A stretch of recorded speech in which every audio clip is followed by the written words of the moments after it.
Hi, everyone. My name is Cara Simon with Learn International. I'd like to welcome you to our Learn International podcast series during the new normal called Coffee with Cow.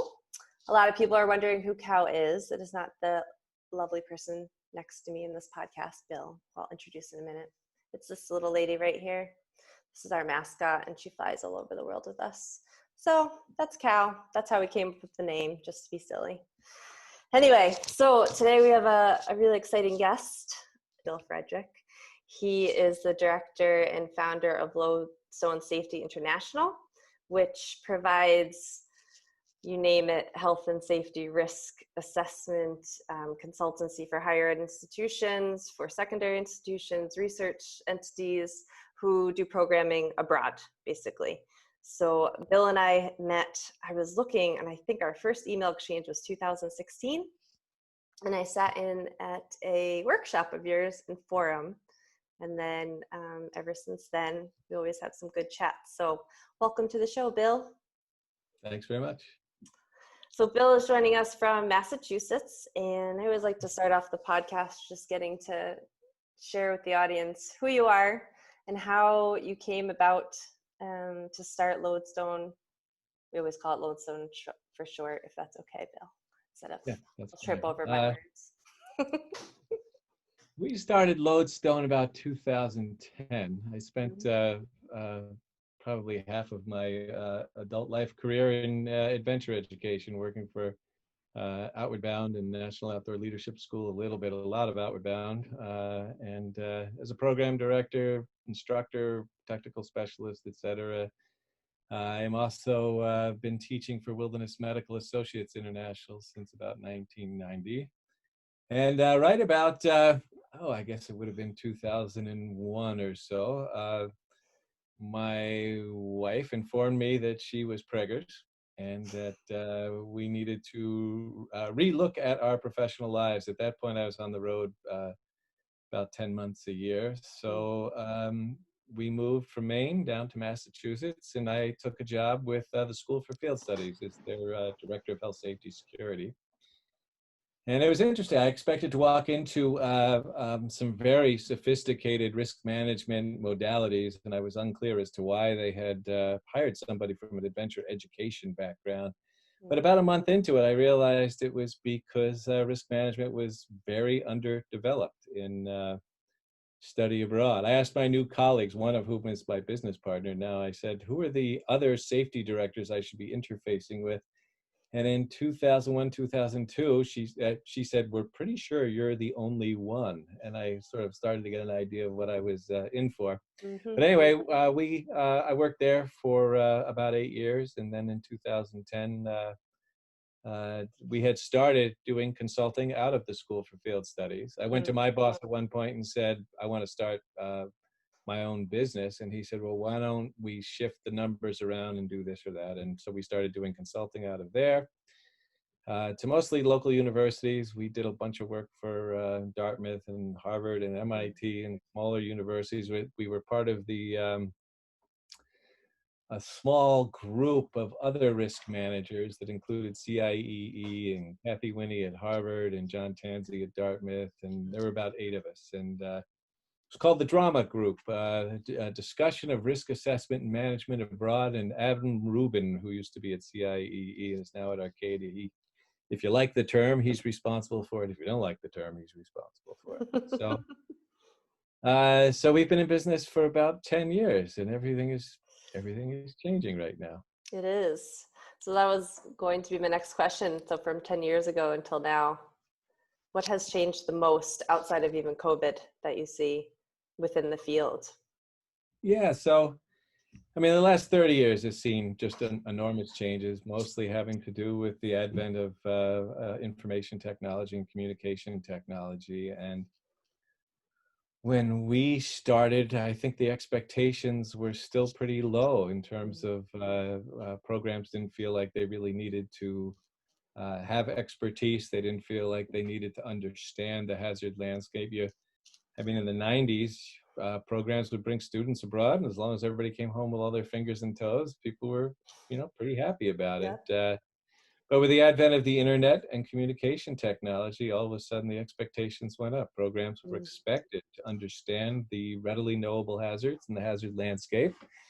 And because, what do they say? These all have the same amount of technology as the first moonshot or whatever. Uh, you can communicate wherever you are on the planet. So the expectation is that if you can bring real expertise to bear on a problem, no matter where you are in the world, then of course you would bring real expertise to bear. In the 90s, if you were a trip leader, you used whatever understanding you had of mental health and medical issues and whatever else, and you did the best you could. And now you call up a doctor and find out what's going on, or you call up a mental health Hotline. specialist. Yeah. Just going to ask a really quick question. So I used to be a wilderness therapist. That was back in not the day, but my first job that I really, really loved. And I was thinking about your backgrounds from adventure, the adventure world. So much of, as you were just talking, being a trip leader. So I wasn't actually in the field with my clientele, my kiddos is what I called them. I was the therapist that would hike in and meet them and camp out for 2-3 days doing group therapy, one-on-one therapy, all that kind of stuff. And I remember thinking, as you were just saying that, some of my field staff would say, what do I do if this happens, or this and this? And everyone always has great ideas, but there was no real training outside of getting your woofer or whatnot to do first aid. But the mental health stuff, I would get calls from sat phones all the time in the middle of the Adirondack. Like, what do I do with this now? So there's a really interesting parallel with that. Yeah, when I go to study abroad conferences, I'd really rather talk about travel medicine. But if I talk about travel medicine, there's 3 people sitting there, and that's about it. But if we talk about mental health issues, it's standing room only because everybody's dealing with that. But that's another thing that's come up in the last few years. Now there's emotional first aid, mental health first aid, psychological first aid. They're all 3 somewhat different but somewhat similar modalities that help lay people in a very short period of time at least know how to sort of orient themselves in a helping relationship for people who are in distress. And of course now, the role you were being asked to play, you're getting satellite phone calls to say, what do I do? And now people do that all the time. And now a number of providers are providing you can call up and get 5 sessions of therapy for your students, no matter where they are on the planet, or at least be able to talk to somebody like P3 Mental Health. Who will help you understand how to look at a problem. Somebody who has no background in that, and you have a student say something disturbing, and you're trying to figure out if it's a big problem, not a big problem, or I don't know. Now you can call up some expertise and say, how do I proceed from here? Which is excellent. It is. Different. Yeah, it does go back to the technology piece, is that the industry, as you say, goes abroad, students come back alive and well, and everyone's happy. And I think being in the fields for about 10 years, maybe 12, I can't remember now. 10 or 12 for myself. The mental health bit has massively grown, I think, in the past 5 years. Well, from when I was at Outward Bound in the 80s and 90s, we were starting to see people showing up with counseling histories and taking, 3 different kinds of psychotropic medications. And it has, since then, it seems like every decade we look back on the previous decade and go, mental health stuff has increased by another 30%, based on amount of prescriptions being written, amount of size of the counseling centers at universities, et cetera, et cetera. But now it's different. Back then I was worried about when I'd see people that had these big counseling histories. And now I look at it and say, okay, somebody who's been working on their stuff for years, they have they know how to work on their stuff. It's the ones that are mysteriously blank, no problems here, that often are the ones that do have problems. But, I agree. Internally, we have kind of a process when students apply and either share that they have some areas that they're working through, or they just list their meds. And I'm like, well, that's a psychotropic med, but they said everything is fine. So then we have a discussion about that. But again, a layperson necessarily who's not trained wouldn't know those things. So It's also why we have people like yourselves in P3. Yeah. So tell me, we were chatting a little bit before this and then over email, what you've kind of heard currently going on in the industry. I personally am always interested in the liability component of what we do, especially being a study abroad provider. It's like the first question we always get asked, the risk element and who's liable for what. Yeah, this past year, I mean, COVID-19 is certainly the most disruptive event this year. I mean, every program done for a while, and but it was really only one of a bunch of very disruptive events. Protests in the world, certainly in Santiago, Chile, and Hong Kong, and other places.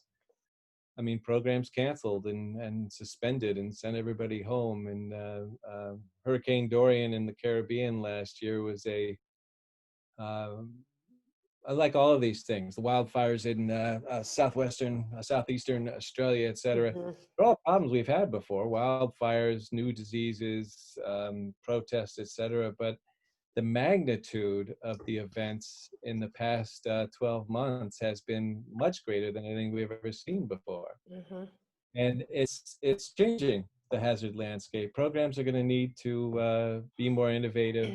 They're going to need to be able to stand up programs faster, stand them down faster, get better information acquisition, all of that.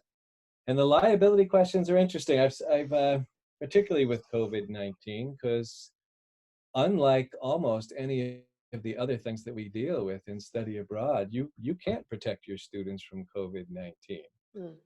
And I was part of a number of safety committees, et cetera, both for wilderness education and international education. And we were all the conversations were the same.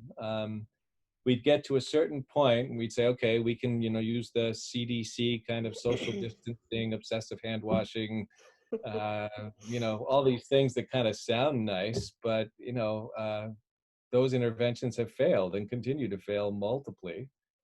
Every major grocery store where I live has had somebody working in the grocery store, wearing a mask, wearing gloves, washing their hands, doing all that stuff, who have gotten sick. Yeah. So the best interventions that we currently have don't work. Screening doesn't work. You can screen for symptoms, coughing and temperatures and some of the other things. And some programs like CIEE are doing this. They're starting some of their international programs in the fall with a 14-day quarantine, which will catch pre-symptomatic people, but it still won't catch the asymptomatic people. So you can't prevent exposure, and you can't prevent people from getting sick. So what's really different from a legal point of view is we just need to be really clear about it. I mean, we would get to the point where we go, well, we can't operate. And then we're realizing there are a lot of people that want to go on programs. And when they're calling up, they're not asking a lot of safety questions. They're asking, are you going to be open? Because we want to participate. And there's a lot of programs that want to operate, obviously. And it's kind of like, well, if everybody wants to go and everybody understands the risk, then shouldn't we try to operate? And so people are going to try to operate. And what a lot of the lawyers I've been talking to recently have said is that it's about communication. Yes, you can do this. One lawyer was saying that instead of just doing waivers and releases and the usual sorts of stuff, they're recommending that their clients have a completely independent document that's really more like an informed consent, the kind of thing you sign just before you go in for heart surgery. Right. And what it'll say is, these are the steps that we're going to take, but we're not pretending that this is going to keep you safe. Right. Oh, one of the people running the Johns Hopkins heat map said the other day, he said, we are all involved in this experiment of trying to get back to a higher level of functionality. And that's what study abroad is. It's a quality of life issue. It's not essential. It's not like getting food at the grocery store. It's a choice we all make. As long as everybody understands the risks, Mm-hmm. as long as everybody understands that, yes, you can follow the CDC stuff, but that doesn't keep you safe. And the CDC Right. is not saying this will keep you safe. Right. It's saying if you have to be with people, this is the best you're probably going to be able to do, and maybe it'll reduce the risk somewhat. So if you put together a document that says what you're going to do, and we don't think this is necessarily going to keep you safe, we're all taking a risk here and we're Mm. sharing that risk. That's where I would start from a legal point of view. There are a lot of lawsuits out there right now for hospitals, meatpacking plants, et cetera, et cetera. Nothing in international education that I'm Yeah. aware of at this point. But a couple of things people need to start thinking about if they're going to try to operate sooner rather than later, and later anyway, is just looking to make sure that there's no exclusions in their liability insurance policies. A lawyer last night was telling me that uh, some uh, some programs have discovered after the fact that they did have exclusions for communicable disease, and a lot of insurers, when you renew your insurance, are going to try to slip that in there. Mm-hmm. And so part of it is, if you're a program and you have that as part of your liability insurance, then as far as COVID goes, you don't have any liability Right. insurance. So I would, you need to negotiate with your company or find a new company. But there's all of those things. But when you say, I mean, this is a new one. I've been working with some sale training outfits, and they're going to try to apply some of the CD stuff to operating in a very small, tight space, poor environment, and try to manage that. And it's like, well, you Wow. have to, can you really do that in that space? And so you have to look at the precautions that you're saying you're going to take. Can you really do that? Can you really Hmm. manage compliance on the part of your population? College students, Right. if you have a college student who just doesn't think it's real or doesn't care and doesn't want to follow this stuff, how are you going to manage that? If Right. you're working with younger populations, is it really realistic to expect them to be able to do all those things? So Right. Right. lots of interesting issues on the legal front and Yeah. the compliance front. And that's just the legal component of it. We haven't even gotten into funding. We were chatting before, refund policies or cancellation policies. All of that has to be reassessed now, I think, within the industry. And I think everybody's going to be trying to put off making their payments to vendors until the very last minute. And the vendors are going to say, we need this if we're going to put anything in place. Right. And everybody's going to have to very fine tune exactly at what point does how much get refunded, Mm-hmm. at what point does nothing get refunded. And a Mm-hmm. lot of providers really were struggling in April as their clients, who they want to keep as clients, are saying, so give us back all the money because we didn't run the program. And they're saying a lot of that is gone. Yeah. We don't have it to give you. Yeah. And people are going to get much better in terms of figuring out exactly what their costs are on Mm-hmm. if it's this day, this is how much is already gone. Yeah, that will be interesting. It's something within Learn that we've already been thinking about for moving ahead, and we haven't made a decision to. We've been planning basically for January for anything to go, and internally we talk. There's a word for it. I think you had said it earlier, but what's the amount of students that will go abroad, right? So you mentioned that people want to go abroad, but maybe mom and dad or their guardian or their partner won't feel comfortable or safe. So then what do we Yeah, do? I've heard two things. If you read all the psych literature on pandemics and lockdowns, they say everybody comes out of those much more risk averse, which would make you think That's the word. that you're not likely to see a lot of clientele. But there's another. The travel industry says that when people don't travel for a while, there's this pent up desire to travel, and they think as soon as traveling is open again, that there will be a big surge. So we'll see. I think a lot of programs, we'll see this fall, because there are a lot of programs that are planning on operating, for better or for worse. And but most programs, I think, are still holding on and saying we'll see about January, starting Right. then. Right. When you, for the providers and universities who are making it go for fall, what do you think the risks could be? As simple as they could be, as in there could be another wave of COVID. What do you think people should be thinking about during that? Yeah, so I mean, you could have the same debacle that we had in March with, Mm. people. A lot of students did get COVID. A lot of students got stranded all over the world, and you could have that play out again. Some programs that are being very innovative are coming up with their own data for trying to make determinations about evacuations and where they're going to run and all that stuff. I think one of the things that's really going to change as a result of this past few months is the stars that we steer by. I like to say that all programs are going to be recalibrating their compasses, because Mm-hmm. by everybody used to just use the CDC and the U.S. State Department as kind of handrails, and if they said it was okay to go, then you could go, and if something Right. bad happened, you said, well, I mean, they said you could go. But the CDC, and even though the CDC sent out that very interesting letter on March 1st saying, we recommend you consider Mm-hmm. bringing your students home, they hadn't changed any of the assessment numbers for any of the countries for level notices. And the U.S. State Department hadn't changed any of theirs either. And I Yeah. think what everybody realized is that the CDC and the U.S. State Department have a lot of constituents who have a lot of considerations that are very different than study abroad. Mm-hmm.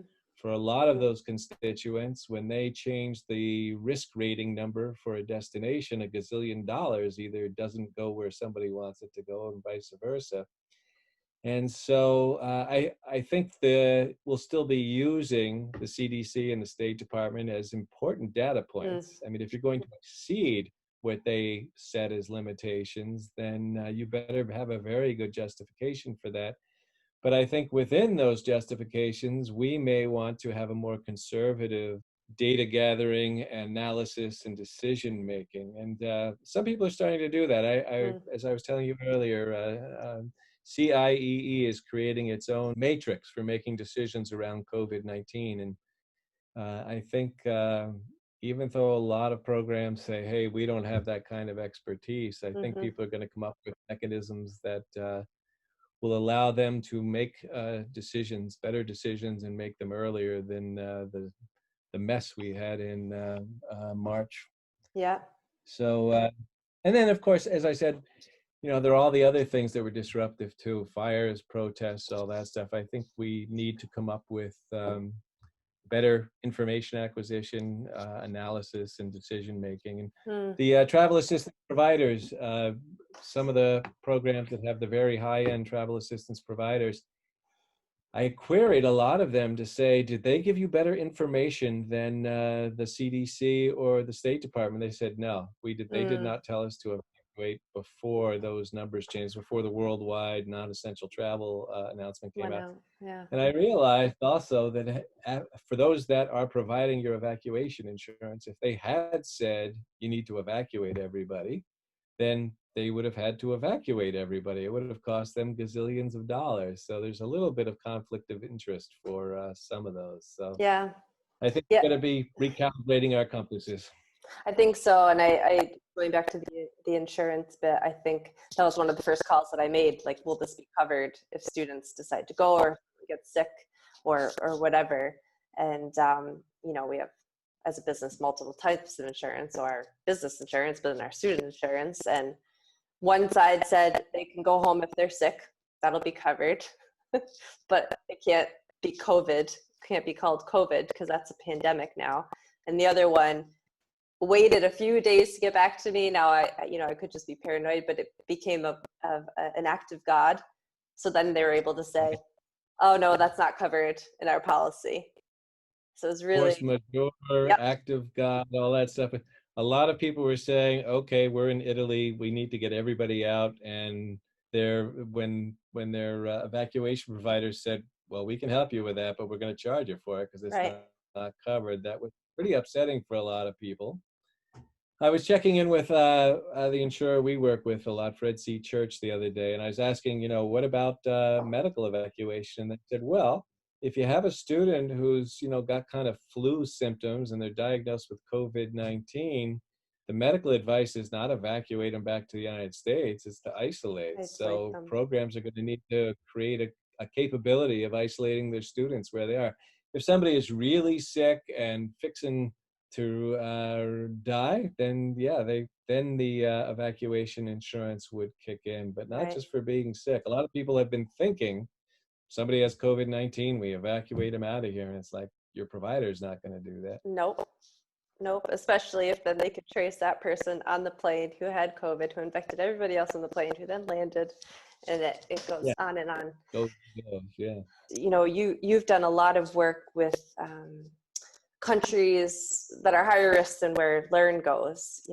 We tend to operate just within Europe for the most part. We have a few South Pacific programs, which is on purpose for us, like a nice conscious choice. But with folks that have a higher risk, in your opinion, or countries such as maybe Thailand or India, or places where water, for example, isn't as accessible, as it would be here in Ireland or the UK. Do you think the risk assessment per country will now shift in your industry? So what you're telling us when we come up with our plans, our health and safety plans, what do you think that's going to look like now with a pandemic present? Yeah, it's been pretty interesting watching different countries respond to the pandemic, and it certainly hasn't been the countries that you necessarily would have thought of doing a great job, haven't necessarily been the ones doing a great job. I mean, South Korea is probably the best example of an excellent response. I mean, outside of New Zealand, but New Zealand probably had less disease load to start. But New Zealand was absolutely outstanding. Yeah, Singapore, phenomenal. pretty great. Yeah. But an interesting part is some of the African countries that have had to deal with Ebola, for them it was like, oh yeah, we know how to do this. Been there, So done they've that. Mm-hmm. so it's not so much high income countries versus low and middle income countries. It's if you really got sick in a low and middle income country, are you really going to be able to get the kind of care you might want to have? I mean, as all the press came out about respirators, some of the countries in Africa, they were like, they have one respirator in the entire country, so it would not be a great place to get sick. Right. But a lot of it's been political. You look at Brazil, who, Bolsonaro has decided that COVID-19 isn't real, not a big deal. And they are third now in the world for despite being a very warm climate and people's hoping that high humidity and heat would make a difference. They're number 3 in terms of total cases after Russia and the U.S. So I think it's going to be a matter of understanding each country's critical care facilities, their ability to test, their ability to identify virus, and going forward. I mean, there'll be more disease outbreaks when COVID-19 is something that we're not focused on. And there is information you can find online pretty easily that will give you that information country by country. Yeah. And that'll be part of people's assessment for when and where they're going to go, and when they might pull the plug and get everybody out of there before the borders get shut and flights start flying. Yep. Interesting times. It's kind of a roller coaster.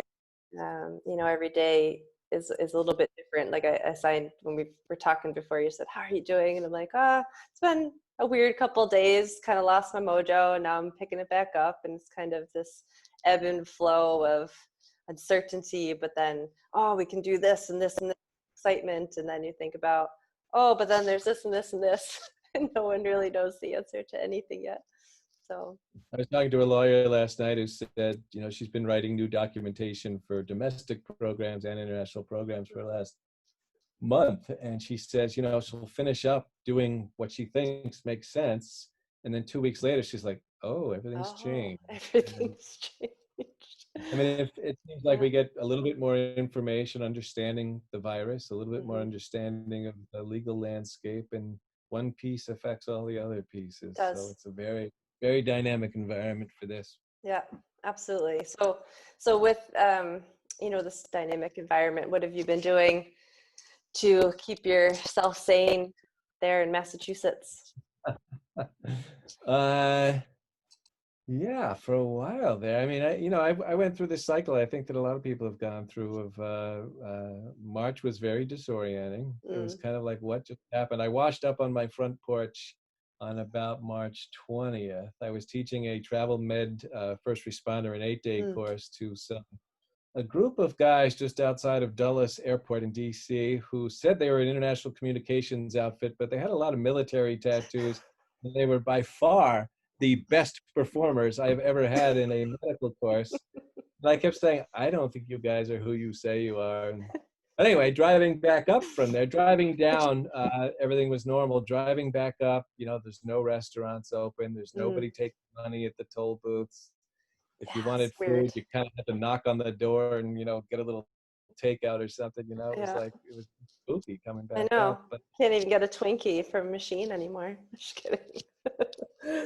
so, but I mean, there's a part of me having been home. So, I mean, after that disorientation, then there was April, which was kind of depressing. And now, because it's spring, I guess, and also because people are starting to navigate a little bit, it's Mm, more hopeful and interesting. But my wife has been trying to add some structure to our lives. And so we've good been having woman. fika, a little Swedish coffee break every It's afternoon. nice. And trying to build in rituals. And, there's a part of me that could get used to a slower pace and Yeah. spending more time at home and walking the dog on the beach and Yep.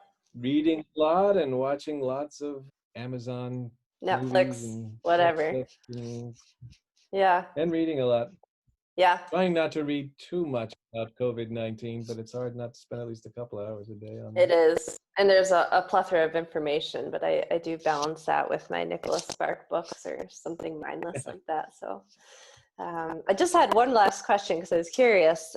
You are certified as a PADI rescue diver. I'm a diver, but I'm not very experienced. I dive, but I have no rescue experience. So I was just curious, did you do that just for fun, or was it part of like your background with medical training people, or did you actively rescue people, or what's that No, history? that my interest in diving came from when I started working at the School for Field Studies. They Mm, had one of their programs was doing research with diving, and I didn't oh, know anything about diving, and I realized I had better learn something about diving. So I took the open water cert and the advanced yeah, open water cert and the rescue diving. And neat. where I live in Massachusetts, the diving is not as sexy as it might be in some places. You have to have a 7 mil wetsuit, about Yep. 15 pounds of weight, so that you can sink you in the wetsuit. You don't see much. It's dark. It's cold, but when I've worked with other programs that in the Caribbean and Bahamas that do a bunch of diving, so it's has stood me well Yeah, for doing safety reviews for programs that have a diving component, because it gives me an excuse to go dive in go beautiful diving. places. But I know. It's yeah, funny you're talking about where you are doing your dive certs. So I have my master's level, but both my open water and that was done in Lake George in New York. So I remember when we had to go down, it was 100 feet or something, and they had the pole, they had a rope actually so we could get down. yeah.